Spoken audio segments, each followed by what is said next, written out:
تھے یا خلیفہ فاسق کہتے تھے؟ راشد ہوتا ہے نیک بندہ اور فاسق ہوتا ہے برا بندہ. ایک خلیفہ ہے جو نیک ہے، ایک خلیفہ ہے جو برا ہے. جو خود خلافت پہ بیٹھا ہے وہ اپنے آپ کو کیا کہے گا؟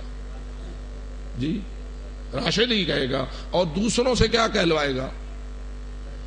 ان کو بھی یہی کہلوائے گا کہ تم مجھے راشد مانو. اور کیا عوام کے پاس یہ جرأت ہے کہ وہ خلیفے کو فاسق کہیں؟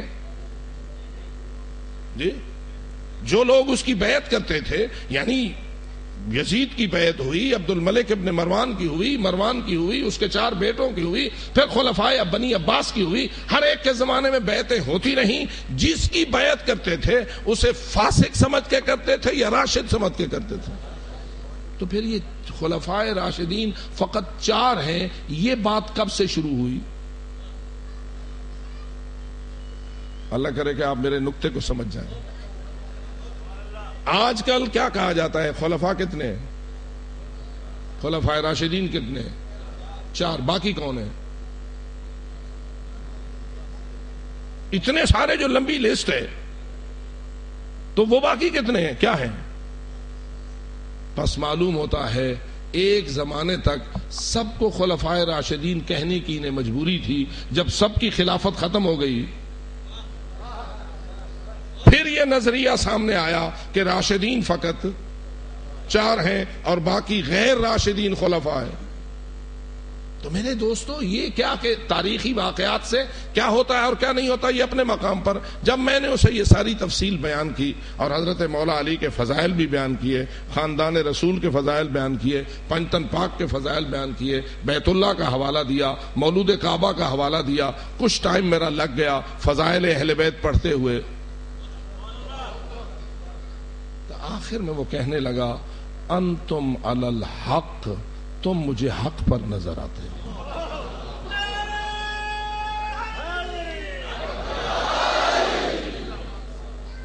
اتنے میں نماز کا ٹائم آ گیا، نماز مغرب کی اذان ہونے لگی اور ہم نے آپس میں ایک دوسرے سے نماز کے لیے جدائی کی، نماز پڑھی، پھر کھانے وانے میں لگ گئے، فارغ ہوئے. اب سونے کا ٹائم آیا اور لوگ سونے لگے تو میں نے دیکھا کہ اپنے چند کالوں کو وہ نوجوان اکٹھے کیے ہوئے ہیں اور اپنی اس زبان میں جو ان کی اپنی میرے ساتھ تو وہ عربی بول رہا تھا لیکن جو ان کی اپنی زبان تھی سواحلی زبان، اس میں وہ بیٹھا ہے، لوگوں کو اس نے اکٹھا کیا ہوا ہے اور ان سے وہ اپنی زبان میں باتیں کر رہا ہے. لیکن ان باتوں میں کبھی علی کا نام آتا ہے، کبھی کعبہ آتا ہے.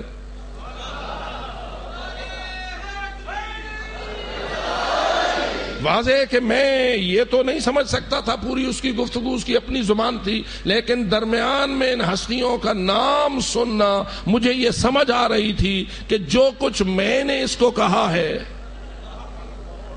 وہ اپنے لوگوں کے اندر بیٹھا بیان کر رہا ہے اور کہہ رہا ہے کہ یہ بندہ یہ کہتا ہے، یہ کہتا ہے، یہ کہتا ہے، یہ کہتا ہے. میں اللہ کا شکریہ ادا کر رہا تھا کہ خداوند تو نے مجھے موقع دیا اور میں نے اس کے سامنے حقائق کو واضح کیا. اس کے بعد اس نے مجھے اپنا ایڈریس دیا، میں نے اسے اپنا ایڈریس دیا. یاری تو لگ گئی نا.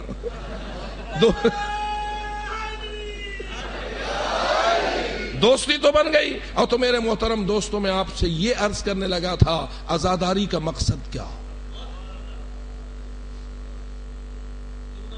ان چند رسموں کو مقصد عزاداری نہیں کہا جا سکتا، ان رسموں کا بھی مقصد ہے. تیرے سینے پہ پڑنے والے ہاتھ بے مقصد نہیں، تیرے نوحے بے مقصد نہیں، تیرا رونا بے مقصد نہیں، تیرا ماتم بے مقصد نہیں، تیرا علم بے مقصد نہیں، تیرا تعزیہ بے مقصد نہیں، تیرا ذوالجناح بے مقصد نہیں. ہر چیز کا مقصد ہے. اسی مقصدیت نے تو مکتب اہل بیت کو ترویج دی ہے. لیکن اے آج کے نوجوانوں، فقط رسم کہن تک اپنی بات کو محدود نہ رکھو، بلکہ تم بھی اس مقصدیت کو ترویج دینے کے لیے اور آج کے دور کے تقاضوں کو سامنے رکھتے ہوئے لوگوں کے اذہان میں نور بھرو، لوگوں کی توجہوں کو مبذول کرو. ہاں ایک بات بڑی مشکل ہے اور وہ یہ کہ کہیں ایسا نہ ہو کہ وہ یہ کہیں لما تقولون ما لا تفعلون، تم وہ باتیں کیوں کہتے ہو جنہیں خود نہیں کرتے ہو.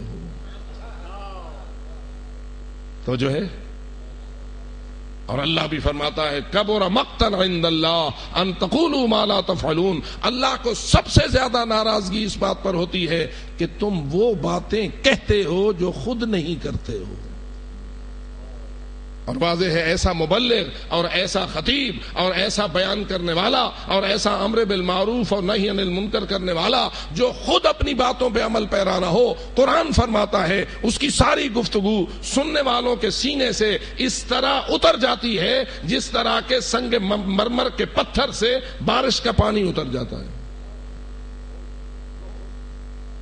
اگر آج ہم کسی مشکل کا شکار ہیں تو دراصل یہی مشکل ہے کہ ہم کہتے کچھ اور ہیں اور کرتے کچھ. کیا خیال ہے عزاداروں کو نمازی ہونا چاہیے یا نہیں؟ جی، دوسروں کو نمازی بنانا عزاداروں کا فریضہ ہے یا نہیں؟ ان کو صحیح نماز سکھانا ان کا فریضہ ہے یا نہیں؟ کیونکہ نماز میں ہی تو اختلاف ہے. کل میں آپ کو عرض کر رہا تھا کہ ہم جو نماز پڑھتے ہیں وہ اپنی مرضی کی پڑھتے ہیں یا اللہ کی مرضی کی پڑھتے ہیں. اور یہ کیسے ہمیں یقین ہے کہ اللہ کی مرضی والی نماز یہی ہے؟ ہمیں کیسے یقین ہے؟ تو جواب یہ ہے ہم نے یہ نماز دی ہے اہل بیت کے ائمہ خدا سے، اور ائمہ اہل بیت پر جھوٹ کا الزام لگایا نہیں جا سکتا. وہ تو یطہرکم تطہیرا کے مالک ہیں، وہ کبھی رسول والی نماز سے ہٹ کر کسی نماز کی ترویج نہیں کر سکتے. بس ہماری نماز وہی ہے نا جو ہم نے اہل بیت سے لی ہے. جی، وہی ہونی چاہیے یا کوئی اور ہونی چاہیے؟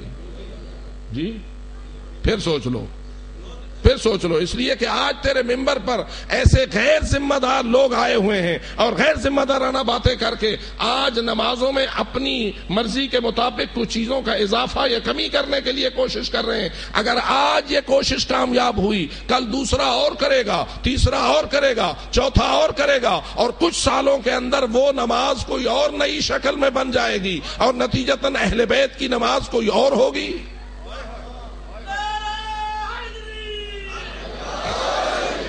اور تیری نماز کچھ اور ہوگی. اور اصلی نماز تو وہی ہے جو اہل بیت نے پڑھی بھی ہے، پڑھائی بھی ہے، سکھائی بھی ہے، جان بھی دی ہے.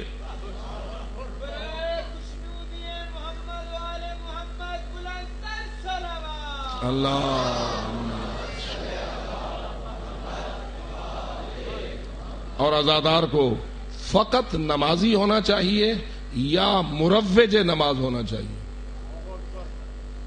جی، فقط خود نمازی ہونا چاہیے یا دوسروں کو نمازی بنانا بھی اس کا فریضہ ہے؟ یہ باتیں معمولی نہیں ہے. ہم لوگوں نے اپنے فرائض کو سمجھنے سے بھی سستی کی ہوئی ہے. ہمارے اوپر کیا فرض ہے، ہمارے اوپر کیا حق ہے، حسین کے لہو کا حق ہر عزادار پر کیا ہے.